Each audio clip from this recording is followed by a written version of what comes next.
Frères et sœurs, salut chez vous. Rien de vraiment nouveau sous le soleil. Allez, on ne va pas se voiler la face. Le thème de notre partage, c'est bien les expressions courantes venues tout droit de la Bible. Il y a un temps pour tout, citation de l'Ecclésiaste, mais on ne fera pas deux poids deux mesures, le Seigneur en a horreur. Tiré du livre des Proverbes. Déjà, il faut noter que lorsqu'on a des manuels complets sur des sujets particuliers, on tend à les nommer Bible. On a la Bible du scout, la Bible du cycliste, et même la Bible de la magie. Dans la Bible, justement, celle qui contient la parole de Dieu, en tout cas, on trouve certes des expressions du français courant, mais on a aussi des ensembles de mots assez particuliers. Les Juifs vous diront qu'on y trouve 365 commandements négatifs, même si les chrétiens, eux, y trouvent 365 fois l'expression « n'aie pas peur », certainement un mythe, je digresse. Aujourd'hui, nous allons toucher du doigt, sans baisser les bras, d'un sujet qui se prête au jeu de mots. J'essaierai, en tout cas, sans jérémiade aucune, car à chaque jour suffit sa peine. Nous parlerons d'expressions donc du langage courant tiré directement de la Bible. Nous discuterons le thème de manière ludique, mais essaierons de le traiter en long et en large. Commençons avec Azazel. Azazel avait la fonction de prendre les péchés du peuple et de les enlever, les éloigner du milieu d'eux. Ce bouc n'avait lui-même rien fait de mal, mais il était choisi au hasard pour porter le blâme de tous, afin que ces derniers soient dégagés de toute accusation.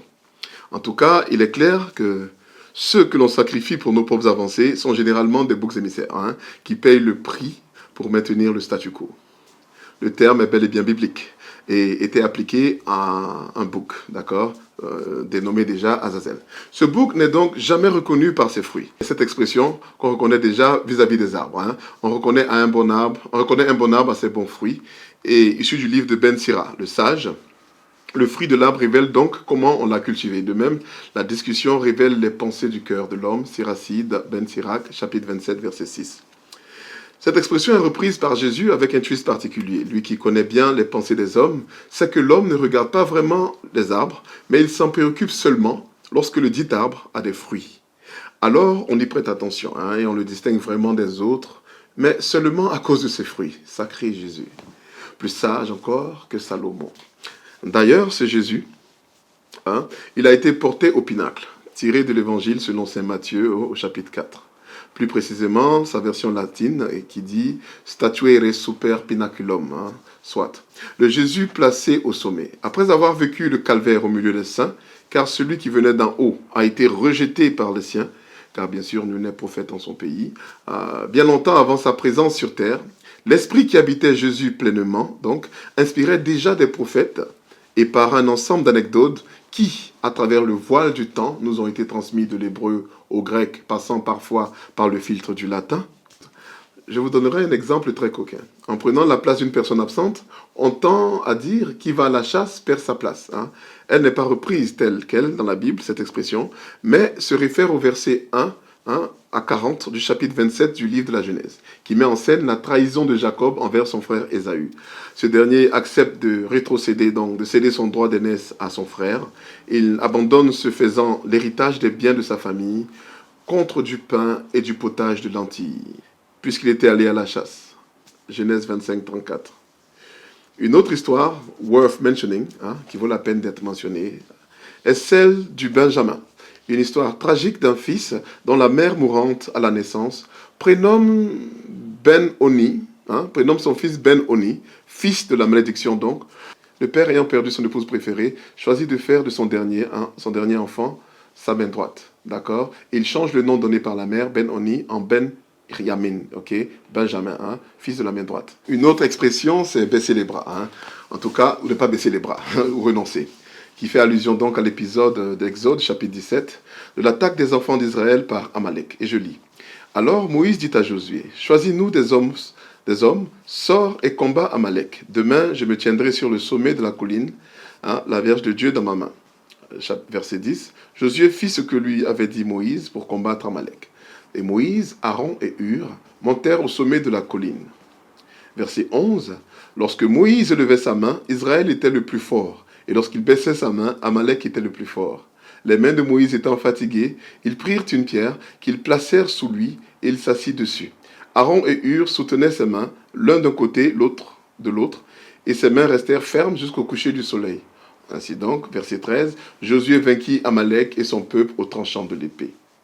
Voilà, belle expression. Une autre encore. Tu gagneras ton pain à la sueur de ton front. Malédiction venue tout droit de l'originel Eldorado, c'est-à-dire du Jardin d'Éden. L'Ancien Testament, hormis les histoires et les prophètes, possède aussi un ensemble de lois. Une de 613 lois donc, qui est que l'homme ayant désobéi par amour pour sa femme ne jouera plus de l'abondance du jardin, il devra travailler désormais pour manger. À chaque jour donc suffit sa peine, reprendra Jésus. Jésus nous laisse une belle expression biblique qui dénote son esprit vif et éternel.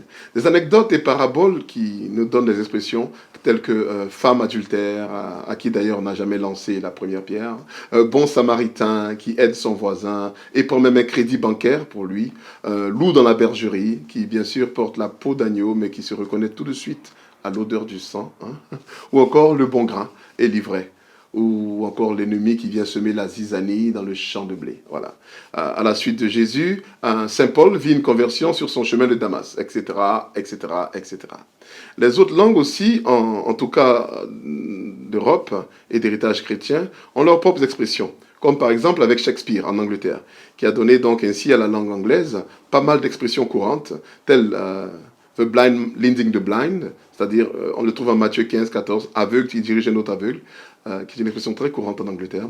Writing on the wall, l'histoire de Belshazzar qui a compris qu'il était perdu lorsqu'il a vu les écritures sur le mur.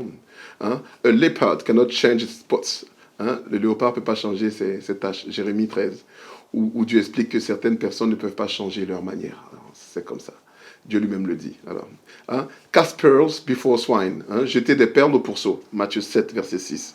Ou encore, aussi vieux que Jérusalem. Mais en français, le nom du personnage qui a vécu le plus longtemps sur la terre, c'est donc Mathusalem. C'est pour ça qu'on dit aussi vieux que Mathusalem.